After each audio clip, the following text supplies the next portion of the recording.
Despite heightened measures by authorities to curb contraband smuggling into the prisons, the issue remains a perennial problem. Moreover, it is believed several prison and police officers are involved in facilitating the illegal trade, which is said to be a big business.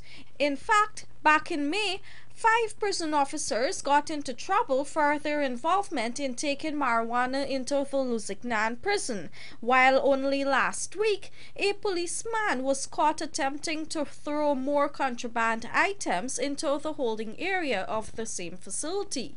According to prison director Gladwin Samuels, efforts are constantly being made to rid the prisons of contraband, but every time this is done, it creates the demand for more illicit items, which some corrupt officers take advantage of and capitalize on. We have been putting systems in place. There are several standard operational procedures that guides the steps that must be followed when persons are entering the prison.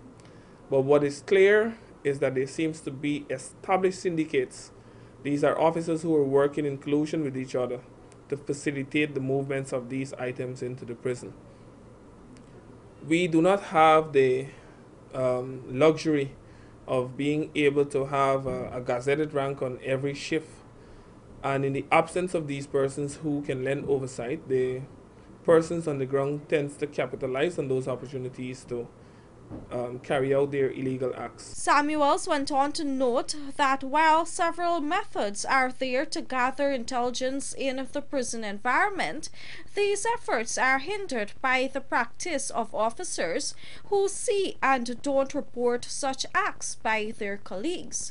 Moreover, the prison director posited that because of this, it is difficult for authorities to identify these rogue officers, and so they continue with their corrupt acts. They're not known. If they are known, well, then actions would be taken. But if you look at the configuration of our prisons, despite we are not where we would like to be, it will be very difficult, especially at some locations, Camp Street, for example, right now, and Mazwini, for persons to actually get these prohibited items into their living spaces.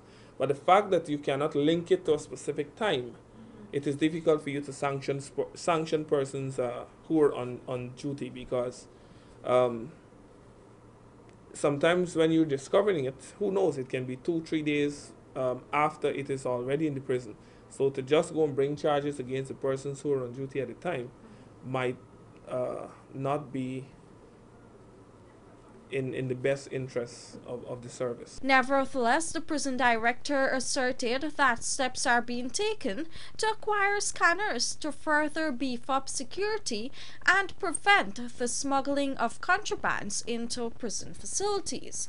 Reporting for the Evening News, Vanu Manakchand.